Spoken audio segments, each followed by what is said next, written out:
El origen del slasher se presenta un poco difuminado, aunque no podemos desconocer que su semilla está plantada en el cine de explotación de los años 60, un cine subalterno, subterráneo, que funcionó casi oculto de la gran industria de Hollywood, ofreciendo un material prohibido por un código Hays en declive, cada vez más débil. Retrocediendo aún más, también podemos considerar al cine de clase B como una precuela del exploitation. Sus producciones fueron de bajo presupuesto, concebidas por el sistema de estudios para paliar la crisis del 30 y ofrecer una doble función al precio de una en las grandes salas. Presentaron además ciertas facilidades para experimentar nuevas formas narrativas como una suerte de prueba piloto, y esto dio lugar al surgimiento de grandes actores y directores que luego ascendieron en estatus. El ingenioso proyecto de Rodríguez y Tarantino, Grindhouse, conocido en 2007, es un homenaje a esas dobles funciones.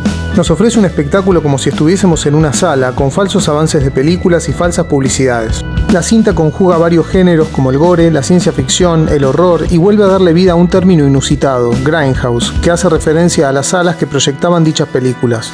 Además, en Planeta Horror, de Robert Rodríguez, aparece Tom Savini, uno de los más importantes maquilladores y creadores de efectos especiales de los años 70. Con el advenimiento de la televisión en los hogares familiares, el cine en general y sobre todo el de clase B y los seriales perdieron total influencia y alcance en la sociedad. Su resurgimiento puede ligarse con la aparición de productoras dedicadas exclusivamente a producir películas de bajo costo y en cantidad, apuntando al éxito comercial. Una de ellas es la American International Picture, en donde apareció Roger Corman como productor, director y guionista de muchas de sus realizaciones. Corman fue de gran influencia para futuros grandes directores que dieron sus primeros pasos a su lado, además de darle lugar a figuras de la talla de Robert De Niro en Mamá Sangrienta o a Jack Nicholson en La Tiendita del Horror, hoy ascendida a categoría de cine de culto. Produjo la segunda película de Scorsese, Boxcar Berta, y colaboró numerosas veces con Peter Bogdanovich. A Coppola le propuso hacer una película de terror con el presupuesto que le había sobrado de otra producción, poniendo como pauta que trate de ser una copia barata de Psicosis. De aquel intento salió Dementia 13, que objetivamente no se parece ni a la sombra de la obra maestra del suspenso. Si nos vamos a remitir a la etimología de la palabra slasher, que podría ser equivalente a acuchillador, Psicosis entraría sin problemas en este subgénero. Por lo tanto, desde un punto de vista rigurosamente literal, toda película que presente un personaje que cometa una serie de asesinatos con un instrumento cortante sería un slasher. Sin embargo, tanto Psicosis como Peeping Tom, ambas estrenadas en 1960, plantean un argumento nodal complejo y son pródigas en ideas tanto visuales como narrativas, lo que las constituye en clásicos atemporales que trascienden al género, verdaderas obras maestras. Y si hablamos de obras maestras, otra película de la misma década que no está de más recordar y que pudo haber sido considerada, aunque no directamente, para cincelar el slasher es Onibaba, de 1964, escrita y dirigida por Kaneto Shindo. En ella solo se utilizan elementos cortantes y se incluye una máscara, algo que los japoneses tenían incorporado en su cultura desde hace siglos antes de Cristo. Parte de la leyenda de Onibaba, que significa anciana endemoniada, cuenta que en su morada, choza o casa conserva huesos humanos y se alimenta de sus víctimas. Filmada entre los juncos, la película derrocha planos soberbios, secuencias impecables con una fotografía que se queda grabada en la memoria.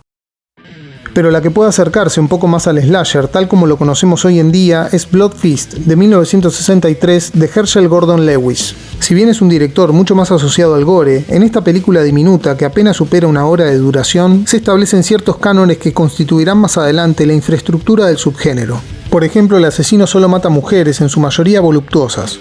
En la primera escena se escucha la radio y el informativo anuncia que el cadáver de una joven ha sido encontrado en el Roger Park y se recomienda a las mujeres no salir de sus casas. Este concepto queda más que claro cuando en la escena de la playa el asesino elimina a la mujer y deja vivo al hombre. Si bien más adelante los slashers incluyen a los varones dentro de sus víctimas fatales, no puede negarse que hay una preponderancia femenina entre las personas en las que se descarga el horror de la violencia. Se repite cierta norma sexista, femicida, en donde los crímenes están contorneados con un componente sensual y erótico en el marco de una cultura machista. Todo esto puede encontrar asidero en el archifamoso personaje londinense del final del siglo XIX, Jack el Destripador, al que nunca se le conoció la identidad y cuyas víctimas principales eran mujeres prostituidas a las que le hacía un corte en la garganta. En base a su apócrifa existencia se han hecho varias películas. Otro elemento característico que se introduce lentamente en los slashers es el de la Final Girl. En los 70 aparece Jamie Lee Curtis, que es la sobreviviente por excelencia. Reúne todas las condiciones, no consume drogas, no tiene sexo y muestra ser una chica responsable y aplicada. Logró sobrevivir a toda la saga Halloween, si bien está ausente en varias películas de la franquicia.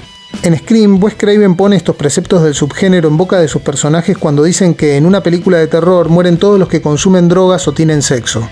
La regla parece simbolizar un castigo por el pecado escondido en los placeres carnales y para la religión en el hecho mismo de haber nacido mujer. Scream, ya sabemos, plantea una autoconciencia, una vuelta de tuerca a un subgénero recontra exprimido durante la década del 80 en la que se produjeron películas y sagas a mansalva. También para hablar de slashers es ineludible detenernos en el giallo italiano, que a mediados de los 60 ya incluyó contenidos que se anticiparon a los del subgénero anglosajón. Sei donne per l'assassino, de 1964, hecha por el artesano Mario Bava, con su característica explosión de luces y colores, se puede señalar como un antecedente. Darío Argento, con su trilogía de los animales, sobre todo con El pájaro de las plumas de cristal en 1970, con la insuperable musicalización de Ennio Morricone, mezcla el terror con el policial misterioso. Y finalmente en Estados Unidos en 1974 se realizaron dos películas que consolidaron el slasher para siempre. Por un lado se estrena Black Christmas, que instauró la idea del plano subjetivo desde los ojos del asesino acechando la casa, aunque lo emplea realmente poco. Carpenter en el 78 inicia Halloween con un memorable plano secuencia subjetivo. Y años después, Brian De Palma apela a este mismo recurso para la apertura de Blowout. Y por el otro lado se estrena La masacre de Texas, de Tobe Hooper y Kim Henkel como co-guionista. Las fuentes de inspiración para Hooper fueron Elmer Wayne Henley, conocido por los asesinatos en masa de Houston, uno de los más impactantes y terribles de la historia de los Estados Unidos, y Annette Gain, por quien se hicieron dos películas de ficción con su nombre. La profanación de tumbas, la decoración de la casa con huesos y cueros humanos son elementos sacados de Ed Gein. Uno de los puntos importantes de La masacre de Texas es el grado de realismo con el que está hecha, hasta entonces inédito en el subgénero. La leyenda del comienzo refuerza aún más esta verosimilitud y hasta siembra la sospecha de que la película esté basada en episodios directamente verídicos. El relato se va desplegando de manera coloquial.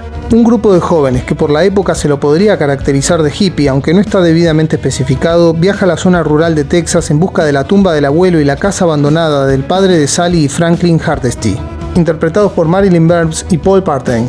Se puede sincronizar una especie de choque o enclave cultural entre la juventud pacifista de los 70 y esta familia de caníbales completamente locos afincados en el campo texano.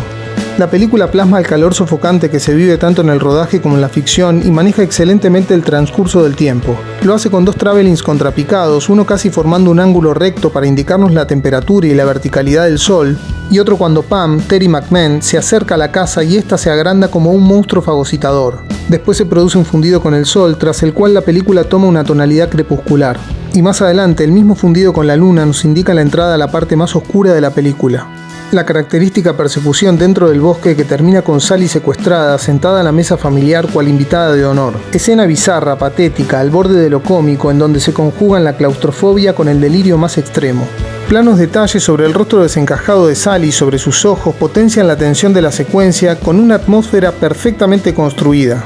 La película llega hasta la mañana del día siguiente y termina con esas dos icónicas imágenes. Sally bañada en sangre y Leatherface revoleando la motosierra con el sol naciente detrás.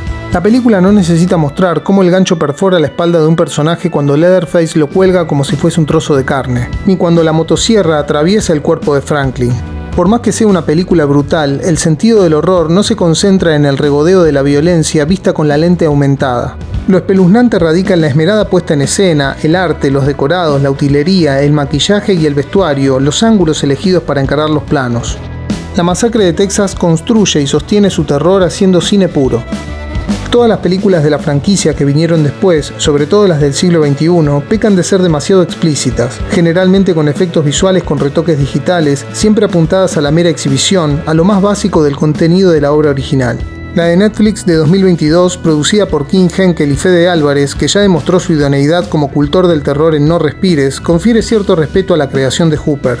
Como ya sabemos, los slashers explotaron en los 80 con sagas como Halloween, Viernes 13, Pesadilla en la calle del infierno, entre tantos otros films que se convirtieron en clásicos como Sleepaway Camp. El presente del slasher está completamente distanciado del misterio policial o del suspenso, enfocándose pura y exclusivamente en el impacto, en el susto. Es un cine plenamente sensorial, muchas veces desprovisto de contenidos, con la única pretensión de distraer. Entre tantas producciones que solo generan una impresión indecisa en el espectador y que probablemente no sean recordadas, pueden nombrarse Your Next, Hush o The Strangers, películas bien logradas que cumplen su cometido pero que solo se centran en lo sensitivo. Como portadoras de algo nuevo podemos encontrar a Happy Death Day, un slasher dinámico, ingenioso y entretenido que hace gala de un gran trabajo del raccord o la continuidad, algo en lo que comúnmente incluso los mejores directores cometen errores. También cabe mencionar Behind the Mask, The Rise of Leslie Vernon, estrenada en 2006, que profundiza en la metaficción con un interesante sentido del humor alrededor de los tópicos del subgénero. American Psycho, Psicópata Americano, tiene la particularidad de estar narrada desde la perspectiva del asesino, un multimillonario de Wall Street con el que es imposible empatizar. A veces es demasiado arbitrario hablar de género cinematográfico.